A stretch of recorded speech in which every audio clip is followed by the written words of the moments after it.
Hello everybody and welcome to the Top Flight Computers YouTube channel. We have a little bit of different content here today, a little bit of a special build, so it's different than what we normally do.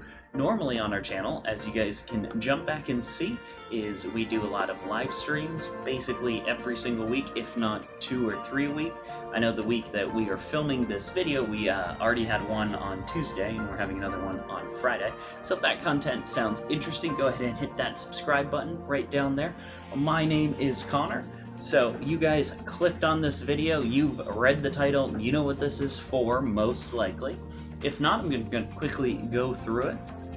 So this computer right over here and everything that is laid out in front of you all is going to be going to Brandon Herrera, who is an absolutely awesome individual that we've been interacting with over the past month or so. We've had a few trials and tribulations of getting parts. This is late 2020, so getting very high-end parts and water cooling components and things to that effect is a little bit challenging, to say the least, as many of you know. But we'll go ahead and jump into really why you all are here, and that is this computer. So this is going to be a 3-part series.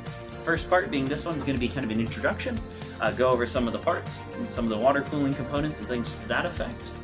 Number 2 is going to be the build montage, if you will, or the kind of bulk of the building. So let's go ahead and jump right into it. So to start off, this system is completely designed around a Ryzen 9 3900X. This processor was graciously provided to us by AMD, so thank you, AMD, you know who you are. That is going to be an awesome chip that's going to be slotted into an Asus Tough Gaming X570 plus Wi-Fi board. This board was mainly chosen, truly 2 reasons: Wi-Fi, and if it's the theme and aesthetic. I'm going to hold off and not tell you guys what that theme and aesthetic is until we get to the case part. I'm going to save that to last. As you can see, that's not a stock case.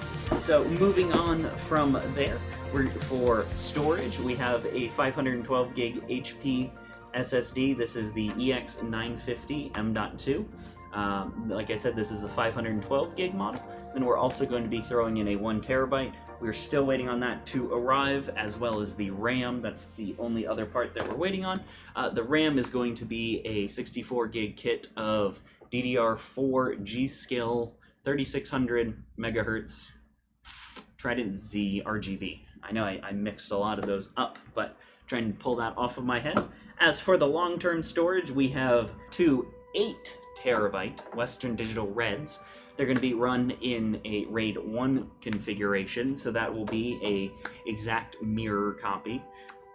And the heart of it all is going to be the Strix 2080 Ti, which is an absolute beast of a card. The cooler is massive. Unfortunately, we're taking it off, and we're going to be replacing it with some water cooling.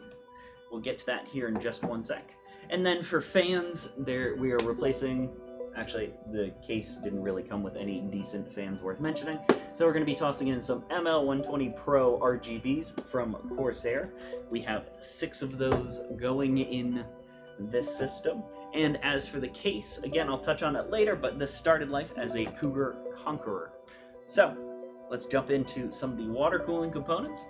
We'll jump into the case, and then we'll see where it goes from there. So we're going to be tossing in 2 radiators. One is going to be a 360mm radiator, the other is going to be a 240. So these are the Slim Edition, the SE Edition from EK Water Blocks. Like I said earlier, the RTX 2080 Ti, the Strix, is going to be replaced. We're taking the stock Asus, however you want to pronounce it, cooler off, and we're going to be replacing it with this amazing piece of machinery, being a water block. And for the backplate, we're going to try to keep the stock Asus backplate because it's got a really cool RGB element in the back of it, and we'll probably do something on the back side of the GPU backplate. But if we cannot, then we have a black replacement from EK Water Blocks. Toss that on over here. We have a D5 pump that's going in here. This is the EK Quantum Inertia. It's not actually in this box, it's right on over there, that's why it's so light. but it's a really, really good looking pump. We pulled it out to test the RGBs on it to make sure that all of the RGBs in the system are going to kind of sync up and look awesome. So moving on from there, you guys have noticed a little brown box sitting in the corner right on over here. And this is the EK water block signature edition of the Lignum water block. And it's a cool piece of craftsmanship. It's a fun little unboxing experience that you don't get to see every day. So I wanted to go ahead and show that off. So on the outside is a brown box with then gold labels and like kind of raised textured gold all over the place. Once you get inside of the box, you're met with the another box, shockingly. This one though is gold, so you can see the Lignum right down there. We'll go ahead and open that one up, and you're greeted with a little letter. This letter is basically from EK thanking you for purchasing their product and things. Cool, fun little note, makes you feel special. And then once you lift up this flap, the pieces moved out of the way, but you can kind of see the CPU block right here. So we ended up choosing the medium walnut color. So the block itself is right on over here, and then they also include some very gorgeous looking walnut CPU, or well, actually I guess they could be any kinds of fittings. Under this little flap over here, it's labeled accessories. You're met with a tube of Thermal Grizzly thermal paste, the mounting hardware, and then the different backplates for AMD and AM4 and all the Intel brackets and things to that effect as well. So I'm going to go ahead and set this to the side, and we'll move on to the other parts I just found. Thought that this was kind of a cool little experience and wanted to share it with you guys. So let's move on to the next one. And as for the coolant that is going in this system, we have our EK cryo fuel. This is the blood red, so this is the clear fluid, semi-clear, but it's red. So that will look absolutely awesome running through this system. And touching on them as they are here are our EK Quantum Torque. This is in the black. They look really, really cool. We have 4 6-packs of them, so we have a lot of them. These, as you guys have probably noticed, are hardline fittings. So we are going to be using 12mm inner, 16mm outer diameter acrylic tubing. And we'll go ahead and now jump into the case. This, as you guys can see, this started life as a Cougar Conqueror. Basically came and disassembled it, tried to figure out what parts I was going to put on it, what parts I was going to paint. Once I got it in, mocked it up in CAD, and then basically sent over probably 20 different versions of the color schemes and things over to Brandon and say, hey, what do you like? What do you don't like? Let's try to figure something out. And ultimately he ended up choosing this one, which you guys are seeing right now. Moving on from that, I took apart all of the components again, or all the parts of the case. Went and sanded a lot of the parts that were going to be painted. Used an etching primer on them. Primed that. Let that all cure, and then hit it with the red spray paint. I am actually floored with the finish that this spray paint. This is actually all just rattle can spray paint. How it came out, it was absolutely awesome. And then I just hit it with some 80 grit sandpaper and just really scratched the living daylights out of it. And I think it came out awesome.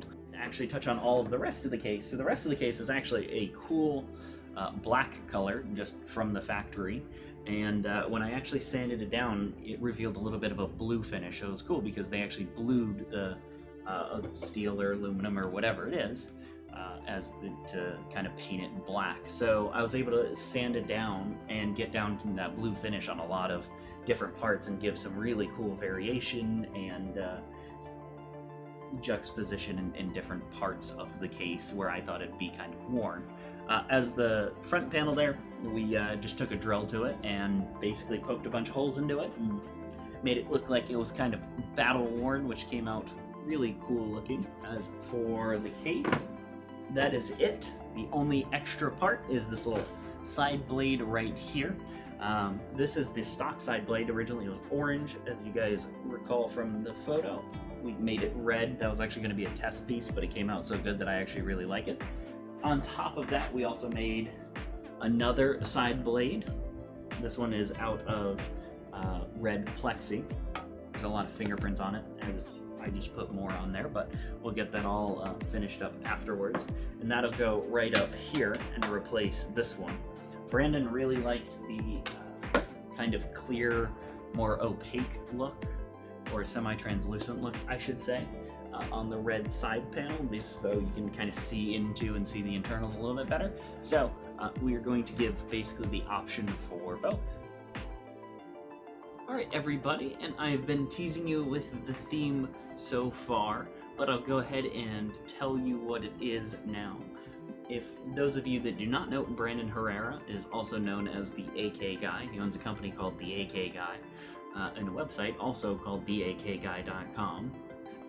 Pretty decent brand unity right there. So we are modeling this after the AK-47, but I know many of you are asking, like, whoa, well, that's too futuristic looking. That doesn't look nothing like the... And yes, we understand that. We actually went and took a little bit of a different approach. Instead of going and referencing kind of the past and what has been done, we're looking more towards the future of what that platform would kind of look like in the future if it was made in the future. So it was a fun kind of mental exercise and mental challenge for us to really design a computer around that themality. We thought it came out really good, at least the case so far, and we have some other bits and bobs and things that were not introduced here that you guys will have to stay tuned to find out more on what those are. Speaking of staying tuned, go ahead and hit the subscribe button, and apparently the bell gives you the notifications on when part 2 comes out and the build, and you can see all those little secrets and things to that effect. Then part 3 will be the delivery, like I said. So stay tuned to find out, and we hope to see you all next time. Goodbye!